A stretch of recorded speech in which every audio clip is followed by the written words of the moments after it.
It's Saturday, August 15th, 2026. You're listening to the DX Today AI Daily Brief. Today, SpaceX closes a $60 billion deal for the company behind Cursor. China's Z.ai unveils a new model that rivals the Frontier Labs. And Apple builds a homegrown AI brain for the Chinese market. Let's get into it. SpaceX has completed its $60 billion all-stock acquisition of the AI coding startup Cursor, the product built by Anysphere. According to a regulatory filing, the deal became effective on August 14th, roughly 2 months after SpaceX first announced the agreement. It's one of the largest software takeovers on record, in a clear signal of Elon Musk's ambition to close the gap with rivals like Anthropic and OpenAI. Cursor's team now folds into Musk's AI efforts, giving SpaceX a fast-growing developer tool used by millions of engineers. The move deepens the tie between Musk's rocket company and Frontier AI, after SpaceX said it would rely exclusively on Nvidia chips to power its data centers and models. From coding tools to raw model power, the Chinese lab Z.ai has released GLM 5.3, a model it says pushes the frontier in coding and cybersecurity. Notably, Z.ai built the upgrade on the same base as its previous version, with the gains coming entirely from post-training rather than a bigger model. The company says the system already found a serious vulnerability inside Cursor, and it plans to publish the model's open weights about 2 weeks after launch. Coverage from Bloomberg and Nikkei frames it as a direct challenge to Anthropic and OpenAI in the coding arena. It's the latest sign that China's open-weight labs are narrowing the distance to America's best systems, and doing it at a fraction of the compute cost. Now to Cupertino's China strategy. Apple is training its own artificial intelligence model tailored for China, with support from Alibaba, according to people familiar with the plans.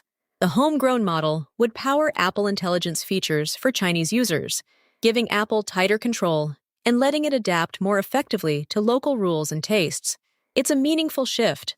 Rather than leaning solely on outside partners, Apple wants a localized brain of its own as it battles Huawei and other domestic makers that are racing to weave AI into their phones.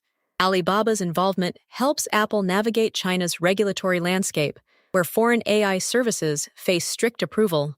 For Apple, the stakes are enormous, with the Chinese market central to both its hardware sales and its AI ambitions.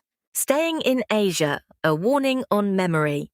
The chairman of South Korea's SK group, Chey Tae-won, is warning that the world faces its most severe AI memory shortage yet next year. Speaking to CNBC, he described the scramble for high-bandwidth memory chips as being, in his words, like a war, with demand from AI data centers far outstripping supply.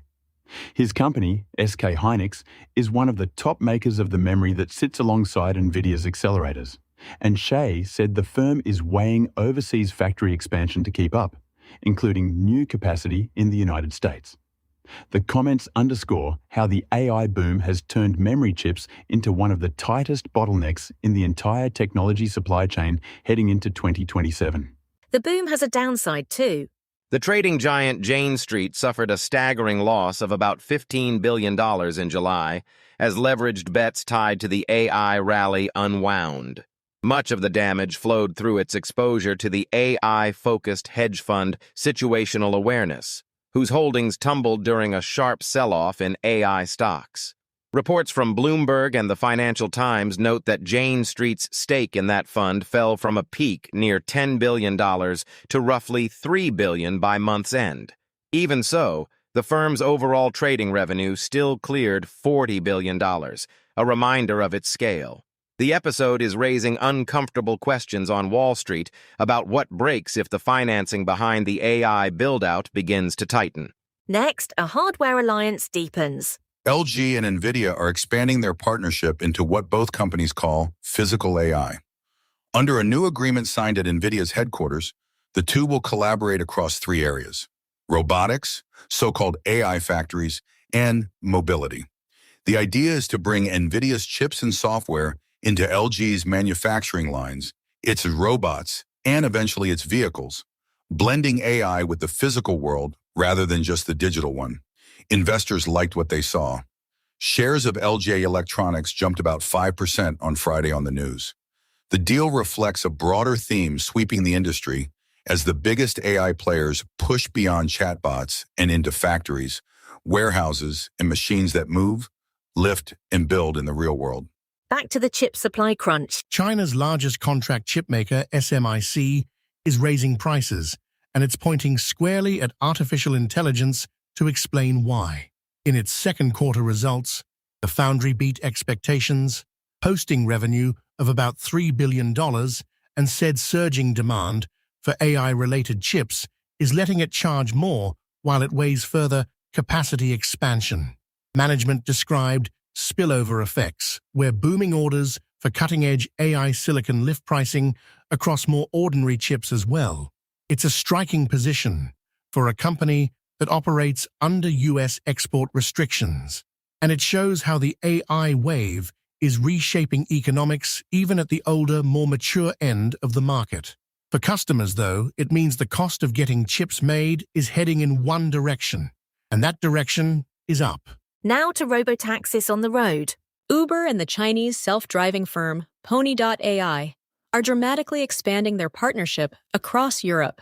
The two companies announced plans to deploy more than 2,000 robotaxis in 4 additional European cities, building on the commercial service they launched earlier this year in Zagreb, Croatia, which they call Europe's first. Riders will hail the autonomous cars through the Uber app, while Pony.ai supplies the self-driving technology and vehicles.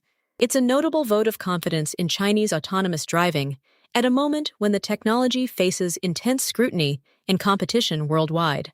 For Uber, the deal continues its strategy of partnering broadly rather than building its own self-driving stack, spreading its bets across a growing roster of robotaxi providers. A talent play in Korea's chip race. Samsung Electronics is going on the hiring trail to sharpen its AI edge in silicon. The company said it has recruited 2 specialists in artificial intelligence and data, bringing them on to accelerate the use of AI across its semiconductor operations. The plan is to weave machine learning into chip design, process development, and manufacturing itself, using AI to speed up work that has traditionally taken armies of engineers. It's part of a broader transformation as Samsung tries to claw back ground in advanced chips and high-bandwidth memory, where rival SK Hynix has surged ahead. The message is clear. The world's chip makers increasingly see AI not just as the product they sell, but as the tool they need to build those products faster. A cybersecurity deal, all cash.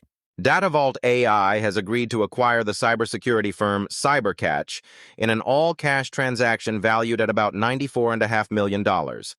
Under the definitive agreement announced Friday, Datavault will pay $3.53 per share for roughly 27 million shares.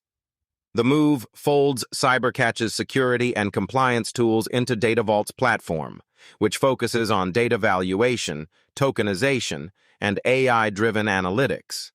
For Datavault, the acquisition is a bet that protecting and verifying data is inseparable from monetizing it, especially as enterprises pour sensitive information into AI systems.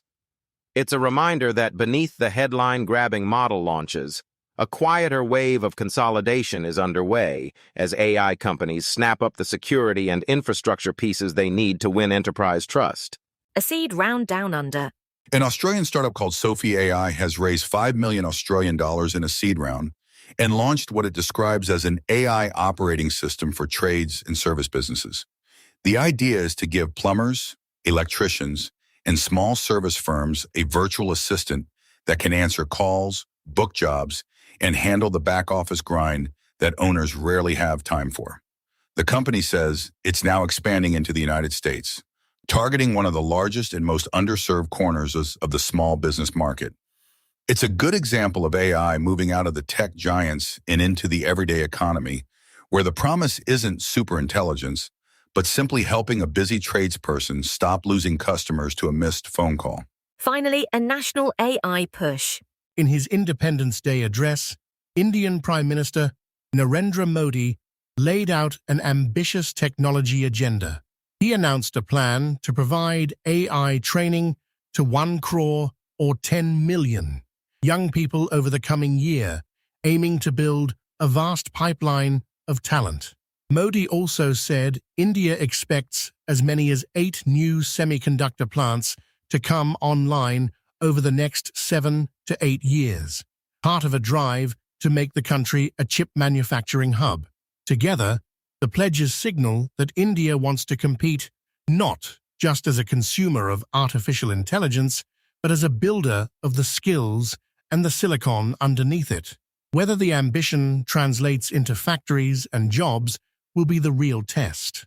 That's your briefing for Saturday, August 15th, 2026. For DX Today, stay curious.